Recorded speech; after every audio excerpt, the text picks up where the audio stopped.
Uric acid એટલે શું, એનું મહત્વ શું અને એનાથી કેટલું ડરવું? જી હા, હવે પછીના થોડા દિવસોમાં આપણે વાતો કરીશું યુરિક એસિડ વિશે.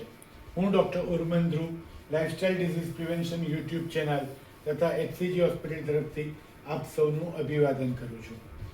તો ચલો સમજીએ યુરિક એસિડ એટલે શું છે. યુરિક એસિડ એ શરીરમાં ચાલતી સામાન્ય પાચન ક્રિયા દરમિયાન બનતો એક કુદરતી કચરો છે. જૂના કોષો તૂટવાથી પ્યુરિન નામના તત્વનું પાચન થવાથી યુરિક એસિડ બને, કિડનીમાંથી ફિલ્ટર થઈને બહાર નીકળે, પેશાબ દ્વારા શરીરની બહાર નીકળી જાય. તો પહેલાં આ ખોટી માન્યતાની વાત કરીએ. શું યુરિક એસિડ વધે એટલે બધા પ્રકારના કઠોળ ને દાળ ખાવાનું બંધ કરી દેવાનું? જી નહીં.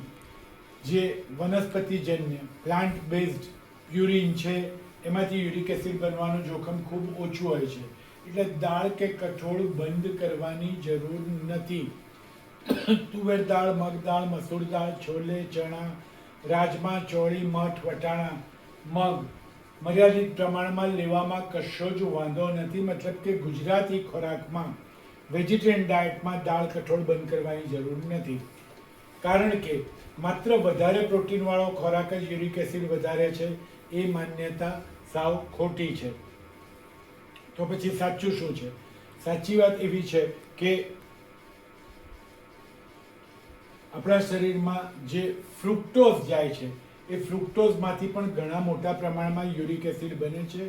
પ્રોટીનનો સ્ત્રોત, દાખલા તરીકે ઓર્ગન મીટ, માંસાહારી ખોરાક, એમાંથી યુરિક એસિડ વધારે બને છે. માછલી, ચિકન, ઈંડા, એમાંથી યુરિક એસિડ ઘણું ઓછું બને છે. સો ઓલ ઇન ઓલ એવી માન્યતા કે યુરિક એસિડ વધારે એટલે તરત પ્રોટીન બંધ કરો એ તદ્દન ખોટી છે.